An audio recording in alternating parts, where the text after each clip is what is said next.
উসিকা বিতাকওয়াল্লাহ, আমি তোমাকে সর্বপ্রথম ওসিয়ত করছি তুমি আল্লাহকে ভয় করো। তাকওয়া কি জিনিস? নবীজি বলছেন ফাইন্নাহু আযয়ানু লিআমরিকা কুল্লি, এই তাকওয়াটাই সমস্ত কাজের সৌন্দর্য বর্ধন করবে তোমার জীবনে। তুমি যত কাজ করবে প্রত্যেকটা কাজ যদি আল্লাহকে ভয় করে করো, প্রত্যেকটা কাজ তোমার জীবনের সৌন্দর্য বর্ধন করবে ইনশাআল্লাহ তাআলা। খুব সংক্ষিপ্ত আকারে বলতে পারি, আল্লাহ রাব্বুল আলামিনের তাওহীদের সাথে কাউকে শরীক না করা, এক কথায় আল্লাহর সাথে শিরক না করার নাম তাকওয়া। ঠিক আছে? আল্লাহ এক, আল্লাহ অদ্বিতীয়, তিনি মহাবিশ্বের স্রষ্টা, আমাদের স্রষ্টা, সৃষ্টিকর্তা, পালনকর্তা, রিজিক দাতা, জীবন মৃত্যুর মালিক, বিধান দাতা। এই প্রত্যেকটা কনসেপ্ট আল্লাহর জন্য খাস করার নাম হচ্ছে তাওহীদ। এখানে যদি আমরা কাউকে সমকক্ষ দাঁড় করাই তাহলে শিরক হয়ে যাবে। এই শিরকটা তিন ভাবে হয়ে থাকে। মানুষ চিন্তার ক্ষেত্রে শিরক করতে পারে। কেউ যদি মনে করে মহাবিশ্বের কোনো স্রষ্টা নাই তাহলে শিরক করবে। কেউ যদি মনে করে স্রষ্টা আরো একজন আছে বা একাধিক আছে তাহলে শিরক করবে। কেউ যদি মনে করে যে আল্লাহ ছাড়া কেউ ইবাদত পাওয়ার যোগ্য, আল্লাহ ছাড়া অন্য কাউকে সেজদা করা যায়, নাউজুবিল্লাহ, আল্লাহ ছাড়া কেউ প্রয়োজন পূরণ করতে পারে, কেউ সন্তান দিতে পারে, কেউ কল্যাণ করতে পারে, কেউ অকল্যাণ করতে পারে ইত্যাদি, বা আল্লাহ ছাড়া কেউ বিধান দেওয়ার মালিক, এরকম কনসেপ্ট যার মনের মধ্যে আছে এটা হচ্ছে আকীদাগত শিরক বা চিন্তাগত শিরক। আমি কি বুঝাতে পারছি? দুই নাম্বার, কাজের শিরক। যেমন কেউ যদি আল্লাহকে সিজদা না করে অন্য কাউকে সিজদা করে, কর্মগত শিরক করেছে। আল্লাহ পাকের হালালকে কেউ যদি হারাম করে নেয়, কর্মগত শিরক করেছে। আল্লাহ পাকের হারামকে কেউ হালাল করে নেয়, কর্মগত শিরক করেছে। আল্লাহর কাছে দোয়া না করে মৃত মানুষের কাছে দোয়া করে, শিরক করেছে। এগুলো কাজ করতে গিয়ে শিরক করেছে। ইভেন আল্লাহর নামে কসম না করে অন্য কারো নামে কসম করলেও শিরক হয়ে যায়। অনেক সময় আমরা হাতের মধ্যে রশি পড়ি, পাথর পড়ি, অনেক কিছুই পড়ি, আমাদের বিশ্বাস হয় এগুলো আমাদের উপকার করতে পারবে, অপকার করতে পারবে, তাহলে শিরক হয়ে যাবে। সন্তান আল্লাহ দেন, যদি আমরা মনে করি যে মাজারে গিয়ে দোয়া করলেই সন্তান পাওয়া যাবে, শিরক হয়ে যাবে। আর শিরক এমন একটা পাপ যে পাপটা আল্লাহ পাক তওবা ছাড়া মাফ করেন না। মৃত্যুর আগে যদি তওবা করে মানুষ, ইনশাআল্লাহ আল্লাহ পাক মাফ করে দিবেন। যদি তওবা না করে মারা যায়, সম্ভাবনা বেশি এই ব্যক্তি জাহান্নামে যাবে, নাউজুবিল্লাহ। কারণ প্রত্যেক 1999 জন মানুষ জাহান্নামে যাবে যাদের আমলনামায় শিরকের পাপ থাকবে। আল্লাহ পাক সূরা নিসার মধ্যে বলেছেন, ইন্নাল্লাহা লা ইয়াগফিরু আন ইউশরাকা বিহি ওয়া ইয়াগফিরু মা দুনা যালিকা লিমান ইয়াশা। আল্লাহ পাক শিরকের গুনাহ ব্যতীত যে কোনো গুনাহ যাকে ইচ্ছা মাফ করতে পারেন। যে কোনো গুনাহ, আপনি জিনা করেছেন, সিজদা করেন, ফিরে আসেন, আল্লাহ মাফ করে দেবেন ইনশাআল্লাহ। আপনি সুদ খেয়েছেন দীর্ঘদিন, সুদ থেকে ফিরে আসেন, দীর্ঘদিন মায়ের সাথে জিনা করেছেন সুদের মধ্য দিয়ে, তওবা করে ফিরে আসেন, আল্লাহ এখনই মাফ করে দেবেন ইনশাআল্লাহ। আপনি খুন করেছেন মানুষকে, যদি আপনি চিন্তা করেন যে আমার এটা অপরাধ হয়েছে, এবং আপনি তওবা করে খালেসভাবে ফিরে আসেন, আল্লাহ মাফ করে দেবেন ইনশাআল্লাহ। ব্যভিচার করেছেন, বিবাহিত হওয়ার পরেও জিনা করেছেন, এই ব্যক্তির কিন্তু পৃথিবীতে বাঁচার আসলে কোনো অধিকার নাই। তারপরেও যদি সে গোপনে তওবা করে ফিরে আসে রাতের অন্ধকারে, আল্লাহ চাইলে মাফ করে দেবেন ইনশাআল্লাহ। যে কোনো পাপ আল্লাহ পাক যাকে ইচ্ছা মাফ করতে পারেন, শিরক ছাড়া।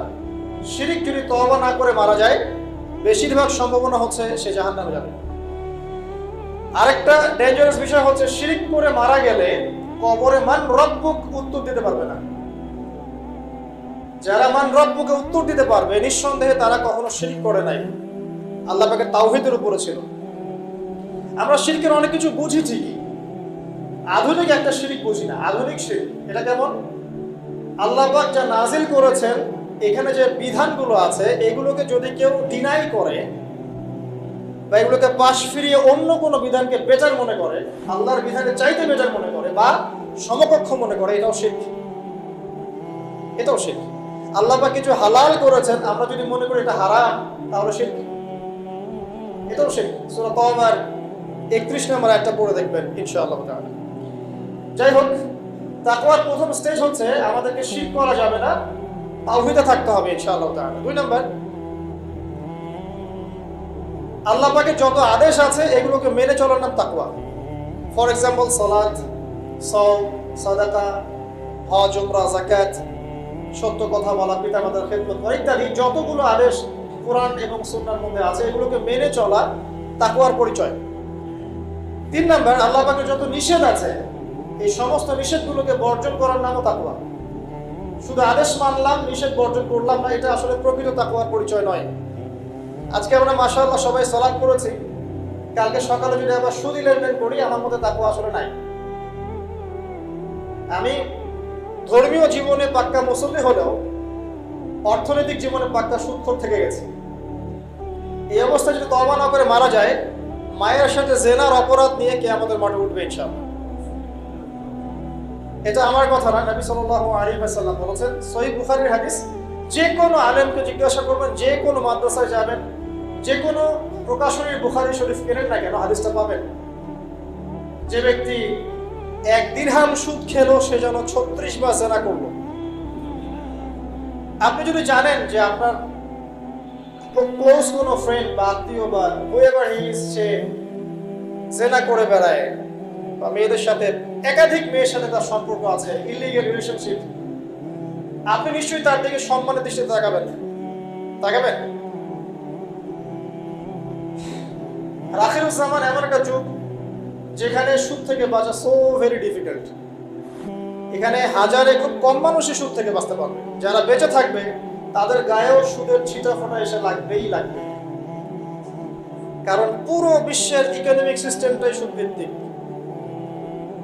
এটা পরিপূর্ণরূপে ইসলামিক ধাঁচে সাজানো এখন সম্ভব বলে মনে হচ্ছে না। আমরা চেষ্টা করতে পারি, সম্ভব কখন হবে? যখন শেকড় উপরে আসবে। আর শেকড় কখন উপরাবে? যখন মালহামা হবে। আর মালহামা কখন হবে? যখন মদিনার গুরুত্ব কমে যাবে এবং জেরুজালেমের গুরুত্ব বেড়ে যাবে।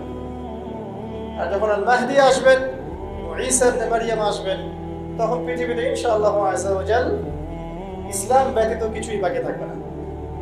তখন ইনশাআল্লাহ তাআলা উপরের লেভেল থেকে সুদ বলতে কিছু থাকবে না ইনশাআল্লাহ। তবে এখন কি করবেন? ফাত্তাকুল্লাহা মাসতাতা'তুম, এখন এতটুকু করবেন, ফাত্তাকুল্লাহা মাসতাতা'তুম, তোমরা সাধ্যমতো আল্লাহকে ভয় করো।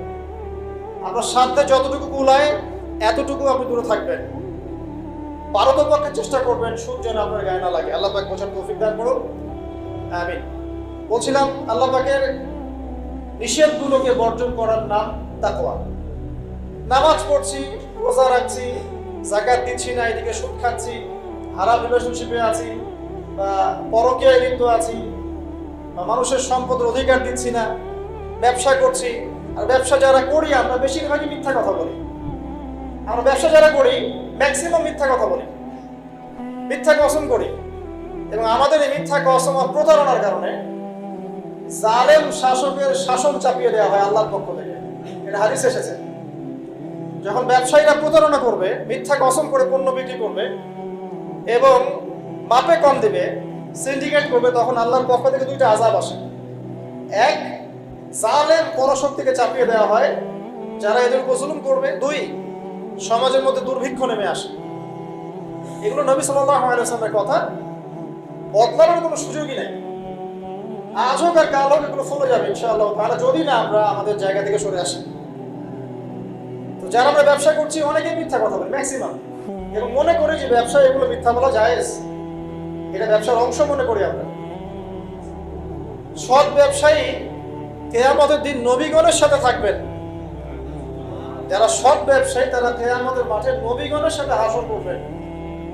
ছাঁচে খুঁজে পাবেন না, এখন খুব কম সৎ ব্যবসায়ী পাবেন। যাই হোক, যেটা বলছিলাম ভাই, প্রিয় ভাইয়েরা, যে শুধু আদেশ মানার নাম তাকওয়া নয়, নিষেধটা বর্জন করতে হবে।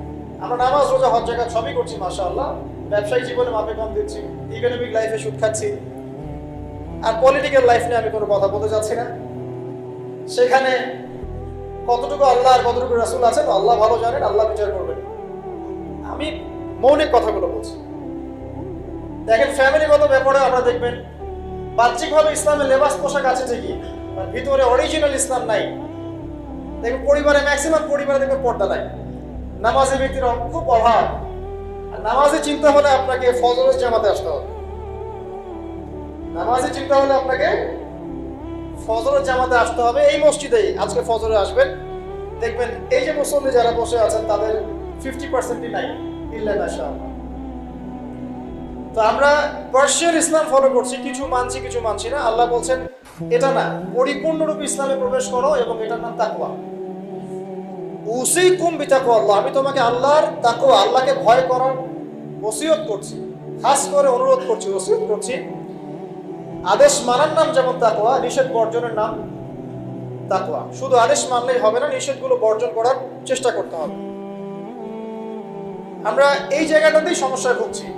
আদেশ আমরা অনেকেই পালন করতে পারি, আলহামদুলিল্লাহ, নামাজ পড়তে পারি, রোজা রাখতে পারি, অনেকে যাকাত দেই, মাশাআল্লাহ, সাদাকা করি, দান সাদাকা করি, ইসলামের প্রতি ভালোবাসা আছে, আল্লাহ এবং তার রাসূলকে মহব্বত করি, কিন্তু হারাম রিলেশনশিপ ছাড়তে পারছেন না। দেখবেন অ্যাফেয়ার ছাড়তে পারছেন না, ফ্রি মিক্সিং ছাড়তে পারছেন না, রিবা ছাড়তে পারছেন না, আপনার পরকীয়া ছাড়তে পারছেন না, অহেতুক এই যে নোংরা অপসংস্কৃতি ছাড়তে পারছেন না। খেয়াল করে দেখেন, স্মোকিং ছাড়তে পারছেন না, মাদকদ্রব্য সেবন ছাড়তে পারছেন না, বাট আপনি ইসলামকে ভালোবাসেন, আল্লাহকে ভালোবাসেন, রাসূলকে ভালোবাসেন। এইটাই মূল সমস্যা আমাদের এখানে, আমি ফিল করি। আল্লাহ পাক আমাদের সবাইকে আদেশ মানার সাথে সাথে নিষেধ বর্জন করার তৌফিক দান করুন, আমিন। 4, আল্লাহ রাব্বুল আলামিনকে হাজির এবং নাজির জানার নাম তাকওয়া। হাজির নাজির কেমন? যে আমার জীবনের প্রতিটা স্টেপ আল্লাহ পাক দেখছেন এবং শুনছেন। আল্লাহ পাক আরশে আজিম থেকেই আমাকে দেখছেন, আমাকে শুনছেন প্রতিটা মুহূর্তে, এখন, আজ, কাল, আগামী, অতীত, বর্তমান, ভবিষ্যৎ, সব সময় আল্লাহ আমাকে দেখছেন, শুনছেন প্রত্যেকটা মুহূর্তে। এই কথা যার মাথায় থাকবে তার পাপ করার প্রবণতা কম হবে ইনশাআল্লাহ। পাপ করলেও সে তওবা করে আল্লাহর কাছে ফিরে আসবে ইনশাআল্লাহ। যদি তার দ্বারা কোনো পাপ হয়েও যায়, আপনি দেখবেন তাকওয়াই তাকে আবার ফিরিয়ে নিয়ে আসবে, সে আল্লাহর কাছে ফিরে আসবে ইনশাআল্লাহ। আল্লাহ পাকে হাজির এবং নাজির জানায়। এর আরেকটা নাম আছে, সেটা হলো ইহসান। কি নাম? হাদিসে জিবরিল নামে একটা হাদিস আছে, সহিহ বুখারী, সহিহ মুসলিমের 9 নম্বর হাদিস, আর মিশকাতুল মাসাবিহের 2 নম্বর হাদিস। ইহসান কি জিবরাইল আলাইহিস সালাম নবী সাল্লাল্লাহু আলাইহি ওয়াসাল্লামকে জিজ্ঞাসা করেছিলেন। তিনি বলছেন, আনতা আবুদাল্লাহা কাআন্নাকা তারাহ ফাইন লাম তাকুন তারাহু ফাইন্নাহু ইয়ারাক।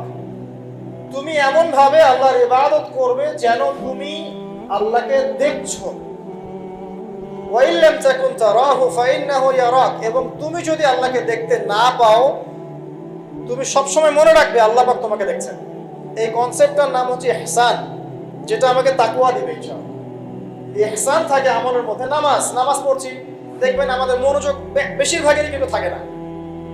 আল্লাহ ভালো জানেন, আমি আপনাদের পার্সোনাল ব্যাপারে ইন্টারফেয়ার করতে চাচ্ছি না, বাট আমার মনে হয় বেশিরভাগ মানুষেরই থাকে না।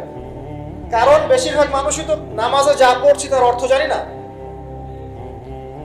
যখন আপনার সন্তান অসুস্থ হয়েছিল, আপনি হাত উঁচু করে আল্লাহর কাছে কান্নাকাটি করেছেন, তখন আপনার চোখ দিয়ে পানি পড়েছে, কারণ আপনি যা চেয়েছেন ফিল করে বলেছেন আল্লাহর কাছে, আপনার চোখ দিয়ে পানি পড়েছে।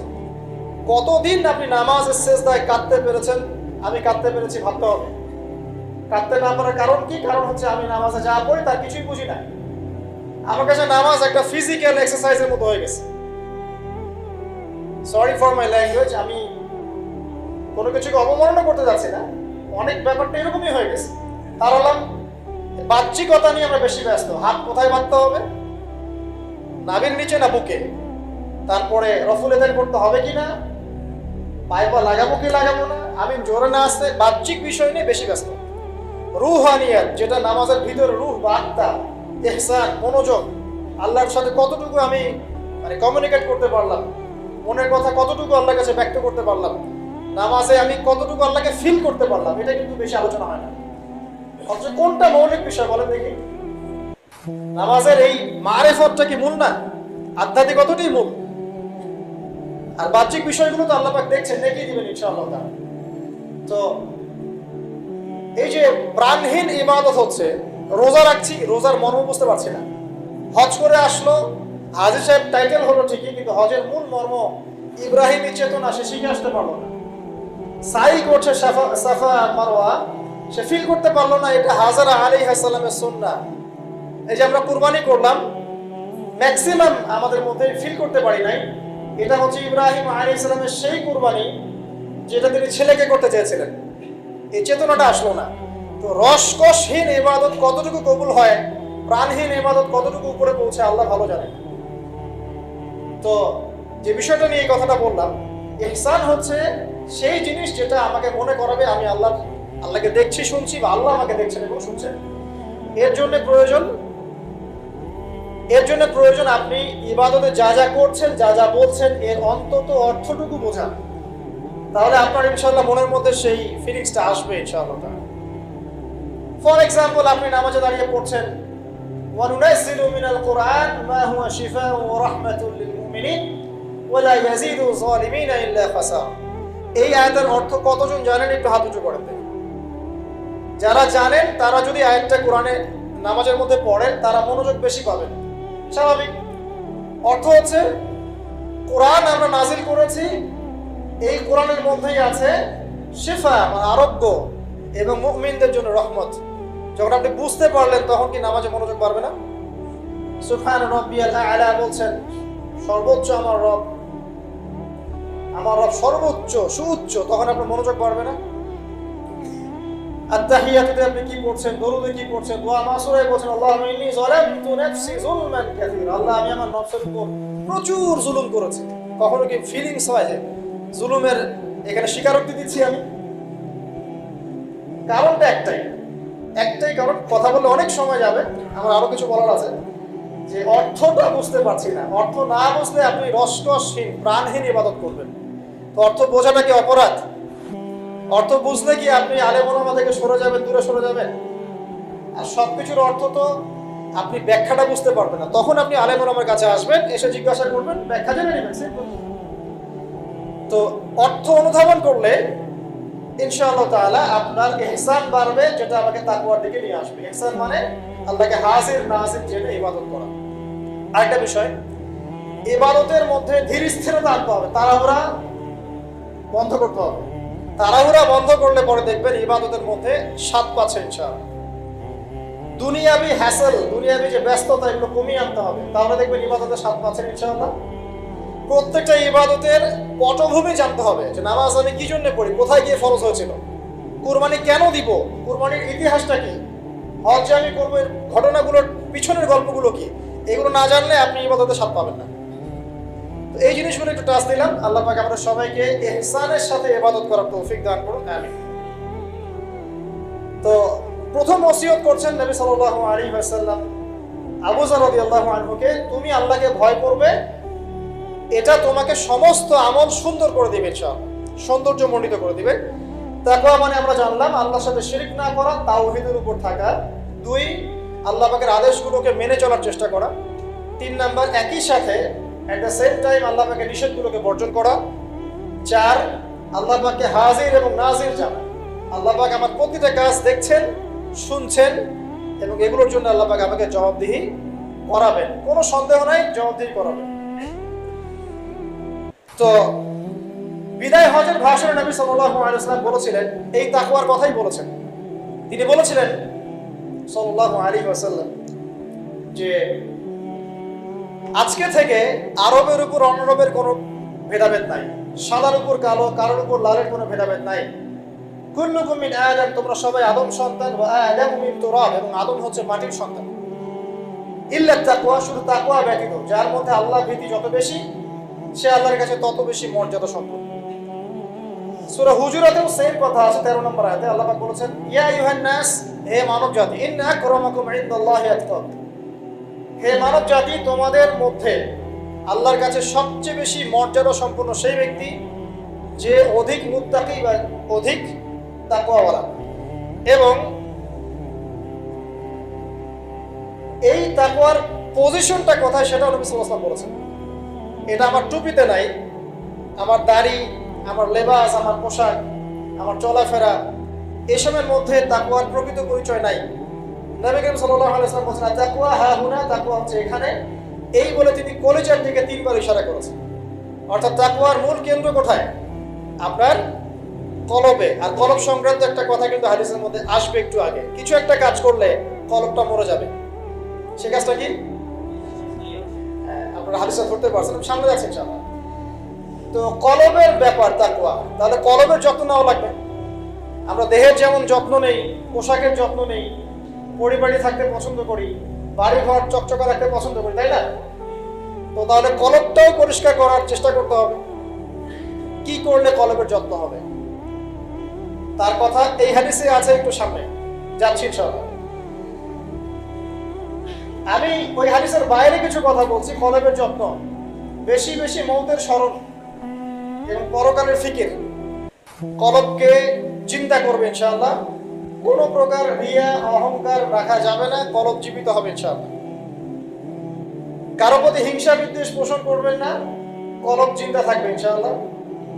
মানব সেবামূলক যে কাজগুলো আছে, ফর এক্সাম্পল এতিমের দেখাশোনা করা, বিধবাদের খোঁজ খবর নেয়া, মিসকিনের পাশে দাঁড়ানো, এই কাজগুলো করলে কলব চিন্তা হয়, কলবের মধ্যে নূর আসে, সাকিনা আসে।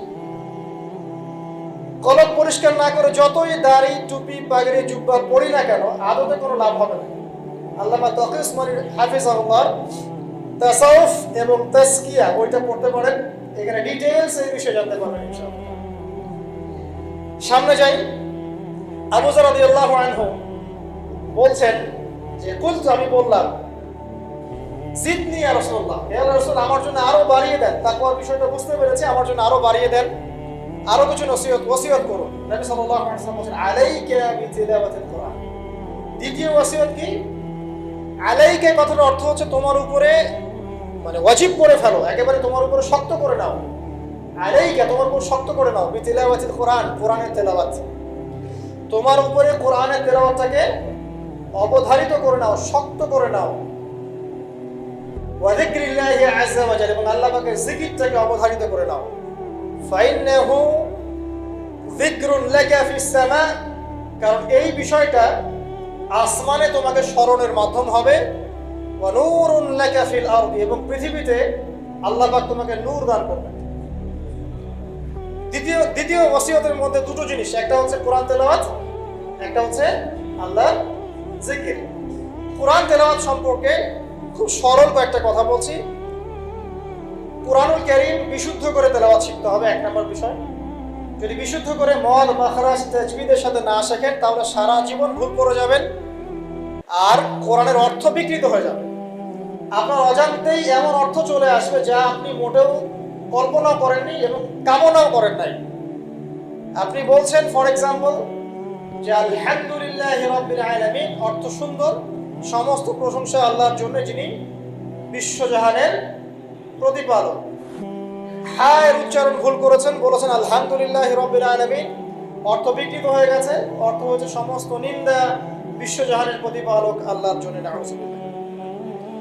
বলেছেন কুল ইয়া আইয়ুহাল কাফিরুন, হে কাফেররা, লা আ'বুদু মা তা'বুদুন, আমি তার ইবাদত করি না যার ইবাদত তোমরা করো। অর্থ ঠিক আছে, ঈমান তাওহীদ আছে। অথচ আপনি যদি বলেন কুল ইয়া আইয়ুহাল কাফিরুন লা আ'বুদু মা তা'বুদুন, বাস গন কেস। অর্থ কি হবে ভাই? আমি অবশ্যই তার ইবাদত করি, যার ইবাদত তোমরা করো, কাফেররা তোমরা করো। এটা ঈমান না কুফর? একটা মদের কারণে আপনার পার্থক্য হলো, এক বাক্যে বলে ফেলছি, যেভাবেই হোক, যত সময় লাগুক, যে বয়সেই থাকেন, বিশুদ্ধ করে কোরআন তেলাওয়াত না শিখে মৃত্যুবরণ করবেন না, ওয়াদা করেন। যে বয়সেই হন, যেখানেই পড়েন, যে প্রফেশনেই থাকেন, যত গরিবই হন, যত বড়লোকই হন, যাই হন, হুএভার ইউ আর, কোরআন তেলাওয়াত বিশুদ্ধ করে না শিখে কবরে যাবেন না, ওয়াদা করেন। সারা জীবনে যা করেছেন, যত কিছু শিখেছেন, আপনার সায়েন্স, আপনার আর্টস, আপনার commerce, medical science, engineering, BCS cadre, যা কিছু করেছেন, সব কিছু বৃথা হয়ে যাবে যদি পরকালে আপনি কুলসিরাত পার হতে না পারেন।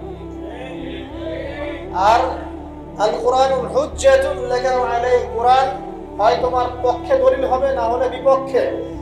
যারা কোরআন বিশুদ্ধ করে তিলাওয়াতও করতে শিখছে না, কোরআন কি তার পক্ষে দলিল হবে বলে মনে হয়?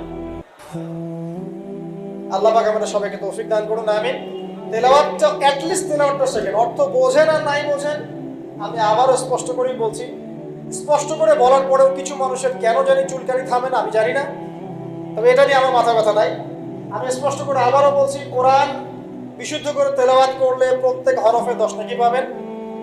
কোরআন আপনার পক্ষে সুপারিশ করবে ইনশাআল্লাহ, আল্লাহ আপনাকে নূর দিবেন, ঠিক আছে? এবং কোরআনের সুপারিশ কবুল করা হবে, আল্লাহ পাক আপনাকে জান্নাত দিবেন ইনশাআল্লাহ। এবং আলিফ লাম মিম পড়লে 30 নেকি হয়ে যায়, 10 নেকি, 3 নেকি বা 10 নেকি না, আলিফ লাম মিম পড়লে 3টা হরফে 30 নেকি হয়ে যায়। বিশুদ্ধ করে কোরআন তেলাওয়াত করলে অর্থ বোঝেন বা না বোঝেন, আপনি প্রত্যেক হরফে 10 নেকি। কিন্তু কোরআনের অর্থ অনুধাবন না করলে, কোরআনের অর্থ বুঝতে না পারলে আপনি কোরআনকে বাস্তবে প্রয়োগ করতে পারবেন না। আর কোরআনকে বাস্তবে প্রয়োগ করতে না পারলে আপনি কোরআনের মৌলিক হকটা আদায় করতে পারবেন না। তাই অর্থ না বুঝে যদি সারা জীবন কোরআন তেলাওয়াত করে যায়, কোরআন তেলাওয়াতের নেকি হবে ঠিকই, প্রত্যেক হরফে 10 নেকি হবে ঠিকই, কোরআন আপনার পক্ষে সুপারিশও করতে পারে, বাট কোরআনের প্রকৃত হকটা দুনিয়াতে আদায় হয়নি। কোরআন নাযিল করা হয়েছে যাতে মানুষ উপদেশ গ্রহণ করে, তাদাব্বুর করে, ফিকির করে, এটাকে নিয়ে গবেষণা করে এবং এর মধ্য দিয়ে মানুষ যেন পথ খুঁজে পায়। এই কারণে আপনার স্কুল কলেজ ইউনিভার্সিটিতে যা পড়ছেন এগুলো সব যদি ফার্সি ভাষায় হতো বা টার্কিশ ভাষায় হতো বা ধরেন রাশিয়ান ভাষায় হতো এবং আপনি এগুলো অর্থ জানেন না, শুধু পড়েন আর মুখস্থ করেন, তাহলে কি আপনি আদৌ পরীক্ষায় পাস করতে পারবেন? প্রশ্নের উত্তর দিতে পারবেন? এটা সিম্পল বিষয়, কেন এটা হজম করতে এত সমস্যা হয় বুঝতে পারি না। অর্থ জানার জন্য কি করতে হবে? অর্থ জানার জন্য আরবি ব্যাকরণের মৌলিক বইগুলো শিখতে হবে। আরবি ব্যাকরণের মৌলিক বইগুলো আপনাকে পড়তে হবে, মাদ্রাসায় যেতে হবে, মাদ্রাসার যে আলেম ওলামারা আছেন তাদের কাছে পড়ে থাকতে হবে, আরবি ভাষা শিখতে হবে। এগুলো যদি খুব ডিফিকাল্ট মনেও হয়, সেক্ষেত্রে আপনি কমপক্ষে একটা বিশুদ্ধ তাফসীর কিনবেন, কিনে আপনি কোরআন নিয়মিত অর্থ সহ পড়বেন। তবে এতটুকু পড়াশোনা করে কখনো নিজেকে মুফতি ভাববেন না, ফতোয়াবাজি শুরু করবেন। এটা গুরুত্বপূর্ণ নসিহত, কারণ অনেকে আবার অর্থ পড়ে ফতোয়া দেওয়া শুরু করে। একজন কোরআন পড়ে আমাকে বলেছিল, কোরআনে তো 5 ওয়াক্ত নামাজই পেলাম না, 2 ওয়াক্ত নামাজ পাচ্ছি। এই যে ফজর, যোহর, আসর, মাগরিব, এশা সিরিয়ালে তো কোথাও দেওয়াই নাই, কেন নামাজ পড়ি? একজন কোরআন পড়েই বলছে, অর্থ পড়েই বলছে যে কোরআনে তো হাদিস মানার কোনো দলিল পেলাম না, কোরআনে কোথাও বলা হয়নি যে হাদিস মানো, এরকম বলছে। আমি যে প্রথমে একটা আয়াত তেলাওয়াত করলাম, ওয়া মা আতাকুমুর রাসূলু ফাখুযুহু, রাসূল সাল্লাল্লাহু আলাইহি ওয়াসাল্লাম যা দিয়েছেন তা গ্রহণ করো, সূরা তাওবা, সূরা হাশরের 7 নম্বর আয়াত। ওয়া মা নাহাকুম আনহু ফান্তাহু, এবং রাসূল যা থেকে নিষেধ করেছেন তা থেকে, তো এই রাসূলের আদেশ নিষেধ মানার জন্য হাদিস লাগবে না? তাহলে কোরআন পড়ে হাদিসের দলিল না পাওয়ার কারণ কি? কারণ সে খালি কাট পেস্ট প্রোটেস্ট্যান্ট ভার্সনে কোরআন পড়েছে, অর্থটা তাফসীরটা শিখে দেখে নেই। অর্থ পড়ে উৎসাহিত করছি, তবে ফতোয়াবাজি করতে যাবেন না। আপনি যেটা বুঝবেন না, আলেম ওলামার কাছে গিয়ে অবশ্যই জিজ্ঞাসা করে অর্থ ব্যাখ্যা জেনে নেবেন। ফাসআলু আহলা যিকরি ইন কুনতুম লা তা'লামুন, তোমরা জ্ঞানীদেরকে জিজ্ঞাসা করবে যদি সে বিষয়ে তোমাদের জ্ঞান না থাকে। তো আবু যর রাদিয়াল্লাহু আনহু কে নবী সাল্লাল্লাহু আলাইহি ওয়াসাল্লাম বলেছেন, তিলাওয়াত, কোরআন তেলাওয়াতটাকে ওয়াজিব করে নাও নিজের উপরে। তো আমরা কি কমপক্ষে প্রতিদিন একটা করে সূরা পড়তে পারি না ভাই? কমপক্ষে একটা পৃষ্ঠা পড়তে পারি না? যারা আরেকটু বেশি পড়ি 5 পৃষ্ঠা, আরেকটু বেশি পড়ি 10 পৃষ্ঠা। হাফেজে কোরআনে 600 পৃষ্ঠা আছে, এই 600 পৃষ্ঠাকে আপনি 30 পারায় ভাগ করেন, প্রত্যেক পারায় 20 পৃষ্ঠা, এক পারায় 20 পৃষ্ঠা। তো আমি সকালবেলা ঘুম থেকে উঠে কি অর্ধেক পারা করে পড়তে পারি 10 পৃষ্ঠা? যারা একটু ভালো জোরে পড়তে পারি, ফ্লুয়েন্সি আছে, তারা 1 পারা করে পড়তে পারি। প্রতিদিন 1 পারা করে পড়লে প্রতি মাসে আপনি একটা করে খতম দিতে পারবেন। আচ্ছা, না পড়েন, প্রতিদিন 10 পৃষ্ঠা করে যদি পড়েন তাহলে 2 মাসে একটা খতম হবে, পারা যাবে? তাও না পড়েন, প্রতিদিন 5 পৃষ্ঠা করে পড়েন, 4 মাসে একটা খতম হবে, বছরে 3টা খতম। কম নাকি? অনেক। এতটুকু যদি করেন আলহামদুলিল্লাহ।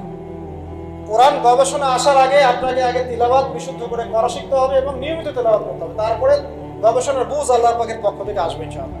এত সহজে আসবে না। আল্লাহ আমাদেরকে নিয়মিত কোরআন তেলাওয়াত করার তৌফিক দান করুন, আমিন।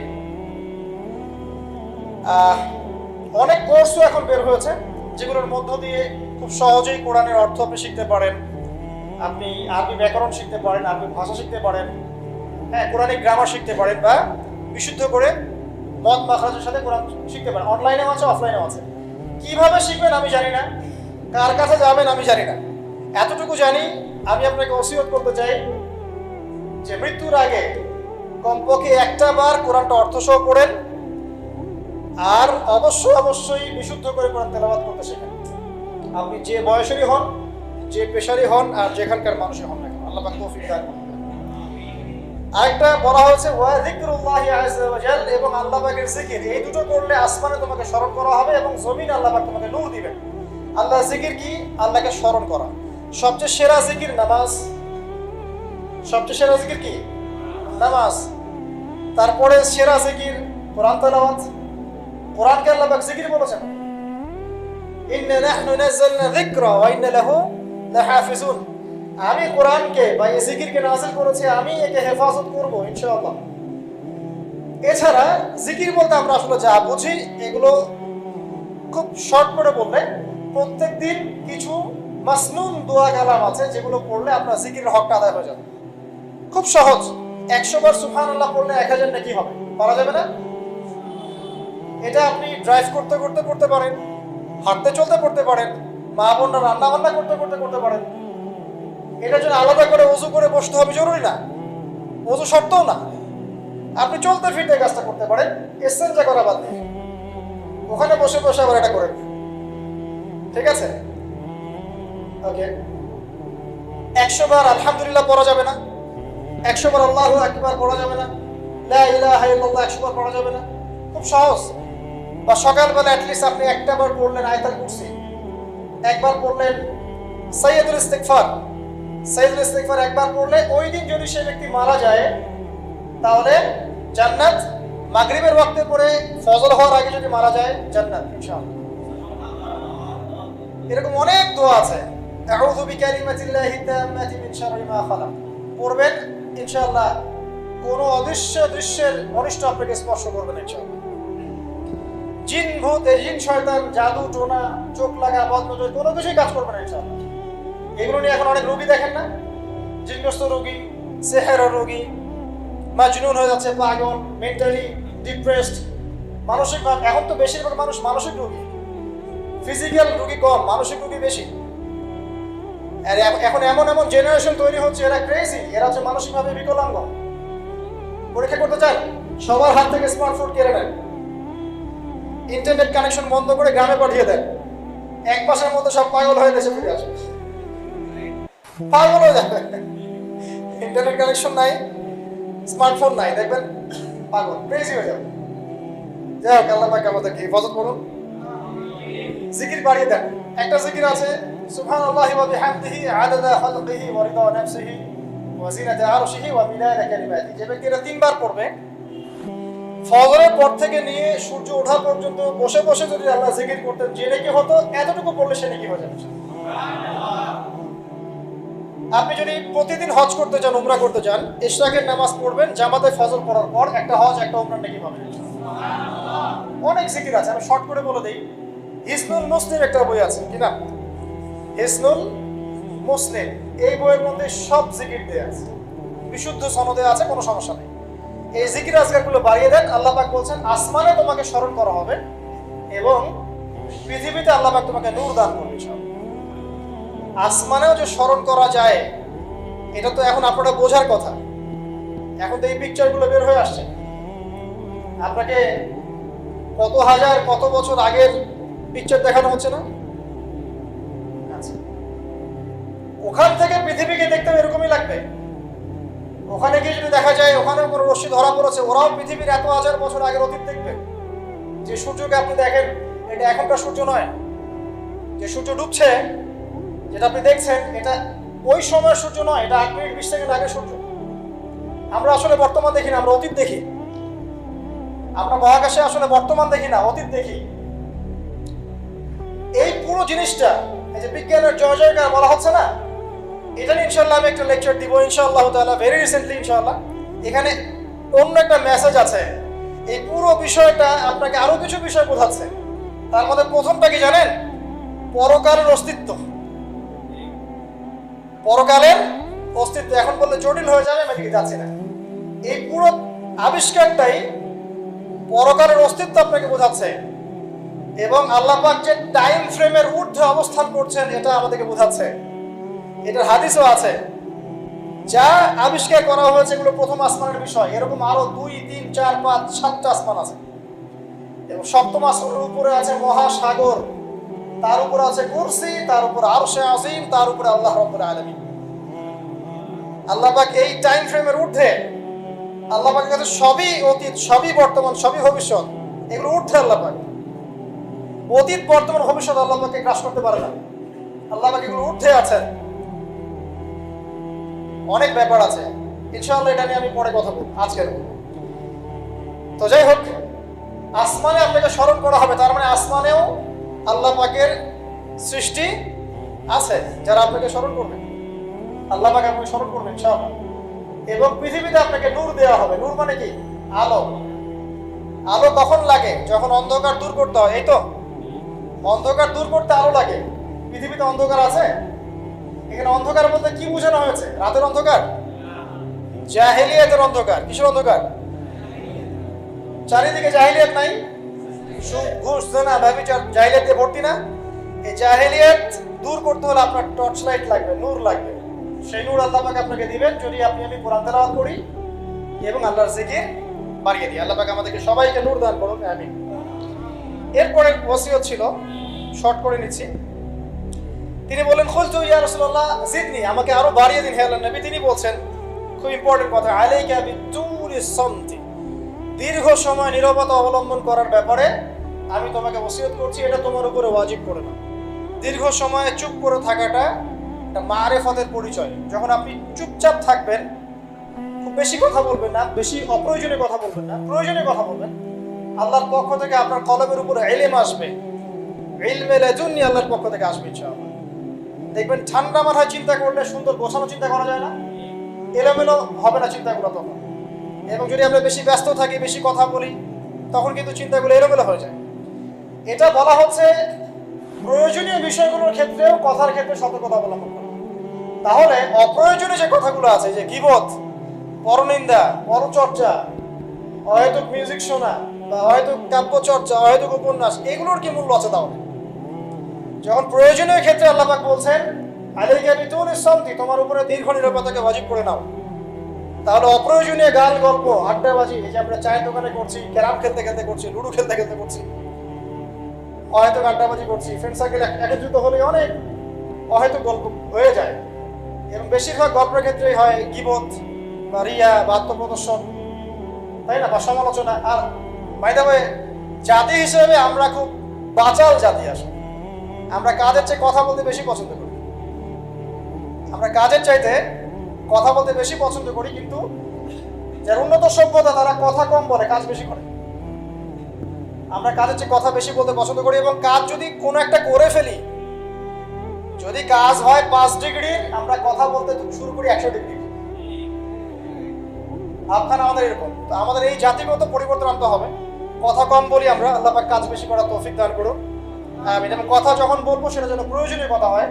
আর যদি কোনো অপ্রয়োজনীয় কথা হয়েও যায় কোনো জায়গায়, একটা দোয়া পড়ে উঠবেন, ইনশাআল্লাহ কাফারা হয়ে যাবে। এটা বেশি জরুরি না? এটা বেশি জরুরি। তো যখন কোনো জায়গায় বসলেন, অপ্রয়োজনীয় অনেক কথা হয়ে গেছে, ওঠার আগে বলবেন সুবহানাকা আল্লাহুম্মা ওয়া বিহামদিক আশহাদু আল্লা ইলাহা ইল্লা আনতা আস্তাগফিরুকা ওয়া আতুবু ইলাইক। বাস, আপনার এই বৈঠকে যদি কোনো অপ্রয়োজনীয় কথা হয়ে যায়, আল্লাহ পাক সেটা মাফ করে দেবেন ইনশাআল্লাহ। এটা মা বোনদেরকে শেখাবেন, কারণ তাদের এটা বেশি প্রয়োজন। যাই হোক, এরপরে আসেন।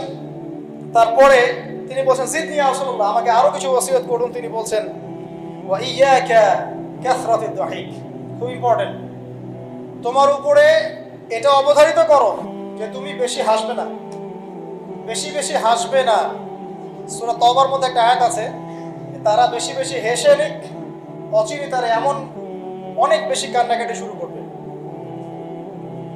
তারা হেসে নিক, অচিরেই তারা অনেক বেশি কান্নাকাটি শুরু করবে। নবী সাল্লাল্লাহু আলাইহি ওয়াসাল্লাম হাদিসে বলেছিলেন, তোমরা যদি জানতে আমি যা জানি, আল্লাহর পক্ষ থেকে আমি যা জানি, তোমরা যদি তা জানতে, তাহলে তোমরা একটা মাঠে একত্রিত হয়ে যেতে, স্ত্রী সহবাসও ছেড়ে দিতে, স্ত্রীকে ছেড়ে দিয়ে একটা মাঠে একত্রিত হয়ে যেতে এবং সিজদায় পড়ে কান্নাকাটি শুরু করতে। তোমরা যদি জানতে আমি যা জানি, তোমরা সেটা জানো না।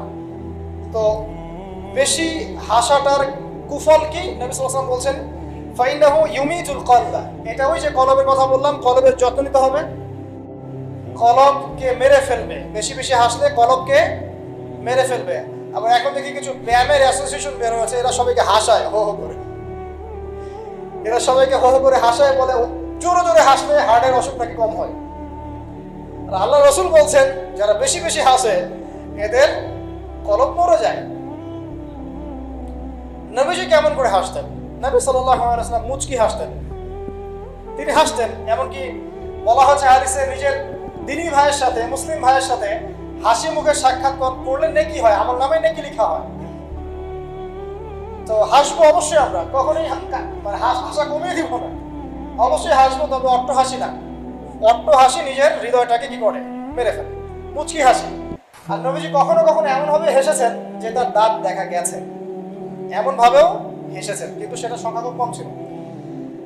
তো আসুন, এর একটা কুফল আছে, ওয়ায়াযহাবু বিনূরি ওয়াজহি, এবং এই অট্ট হাসি বেশি বেশি দেওয়ার ফলে চেহারার যে নূর, মুত্তাকি মানুষ যারা, নামাজি মানুষ যারা, কোরআনের সাথে সম্পর্ক রাখে, দেখবেন চেহারা একটা নূর থাকে, একটা আলো থাকে, আল্লাহর পক্ষ থেকে একটা নূর থাকে, একটা রব থাকে, একটা প্রভাব থাকে। রব মানে প্রভাব। তো বেশি বেশি জোরে জোরে হাসতে চেহারার নূর কমে যায়। একটু খেয়াল করে দেখবেন, আপনি 5 ওয়াক্ত সালাত জামাতের সাথে পড়ার চেষ্টা করেন, নিয়মিত তাহাজ্জুদ উঠতে অভ্যাস করেন, দেখবেন ফজরের ওয়াক্তের দিকে আপনার চেহারা দিয়ে কিছু একটা নূর বের হচ্ছে। এটা হবে, দেখবেন চেহারাটা নূরানি লাগবে। দেখবেন অনেক ভাই যারা মারা গেছেন, জানাজা পড়াতে গিয়ে দেখবেন চেহারা নূরানি, চেহারাতে আলো বের হচ্ছে।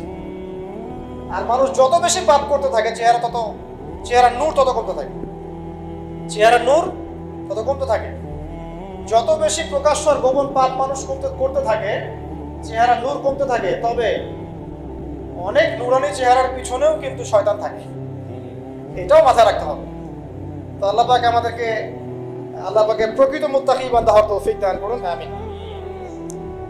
আর দুটো ওসিয়ত তিনি করেছেন, সেটা হলো যে কুলতু জিদনি ইয়া রাসূলুল্লাহ, আমি বললাম ইয়া রাসূলুল্লাহ আমাকে আরো বাড়িয়ে দিন, আরো ওসিয়ত করুন। তিনি বলছেন কুলিল হাক ইন কানা মুররান, সব সময় সত্য কথা বলবে যদিও এটা তিতা শোনায়, মানুষের কাছে তিক্ত মনে হয়, তুমি সত্য কথা বলবে। আর সত্যের সংজ্ঞাটা আমাদের জানতে হবে।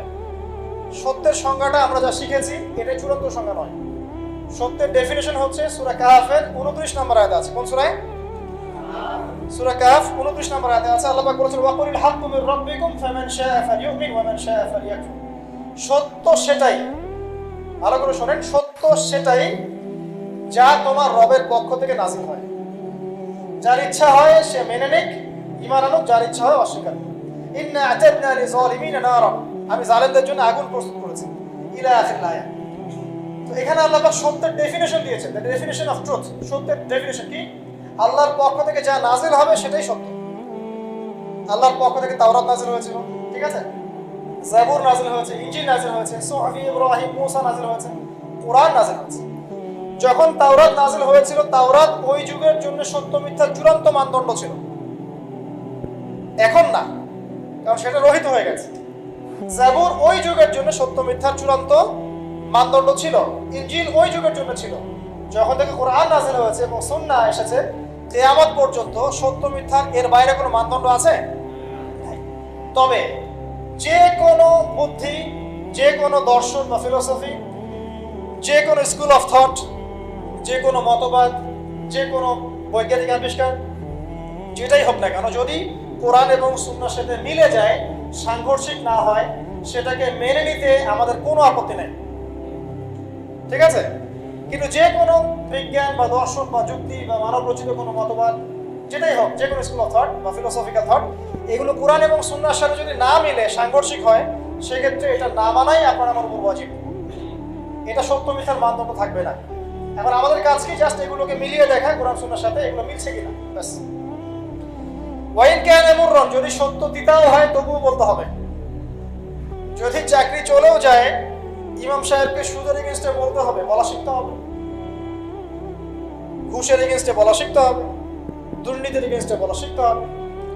ওয়াইন কানা মুররান, যদি তিতাও লাগে, তবে বলার ভাষাটা এগ্রেসিভ হবে না, মানুষকে আঘাত করে বলার ব্যাপারটা ইসলাম সমর্থন করছে না। কিভাবে ফেরাউনের কাছে নবী মুসা আলাইহিস সালামকে দাওয়াত দিতে পাঠানো হচ্ছে। ফেরাউন এই যে হামান, কারুন নাম মনে আছে তো, তাদের কাছে পাঠানো হচ্ছে নবী মুসা এবং তার ভাই হারুন আলাইহিস সালামকে।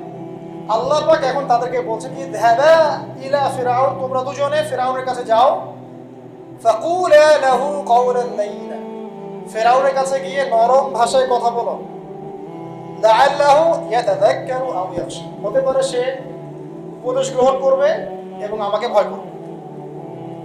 তো প্রেজেন্টেশন একটা ব্যাপার আছে।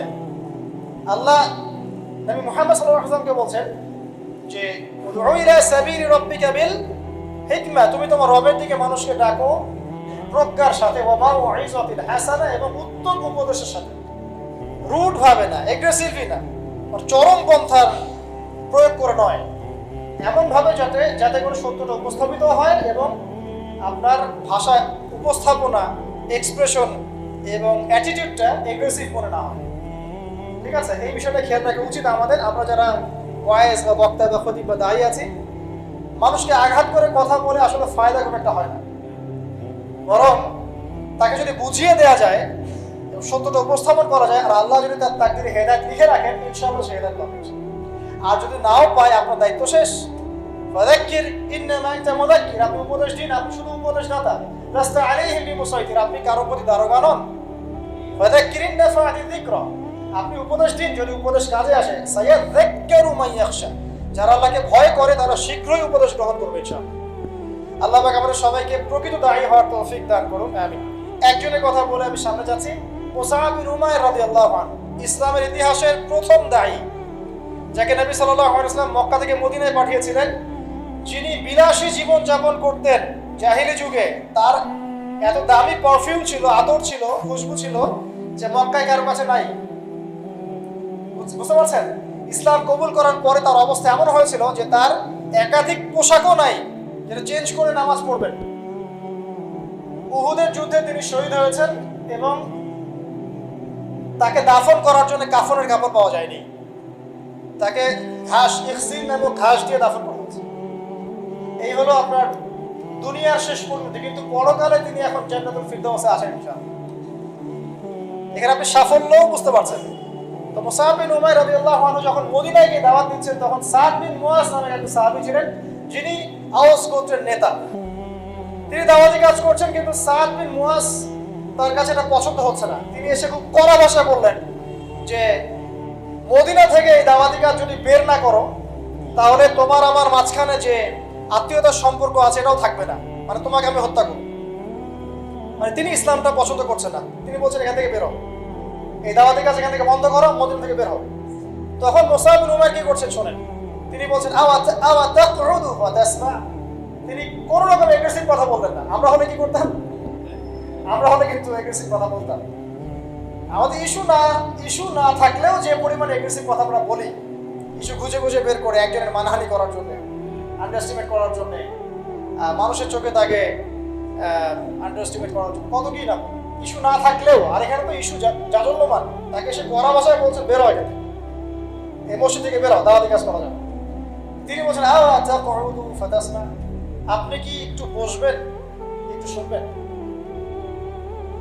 ওয়াইন রাদিতা বিহি ক্বাবিলত, আমি যে দাওয়াতটা দিচ্ছি এটা যদি আপনার পছন্দ হয় তাহলে আপনি কবুল করবেন। ওয়াইন কারিহতা, যদি আপনি এটা অপছন্দ করেন, আযালনা আনকা মা তাক, তাহলে আপনি যেটা অপছন্দ করছেন এটা আমরা এখান থেকে নিয়ে চলে যাব। কত ডিপ্লোম্যাটিক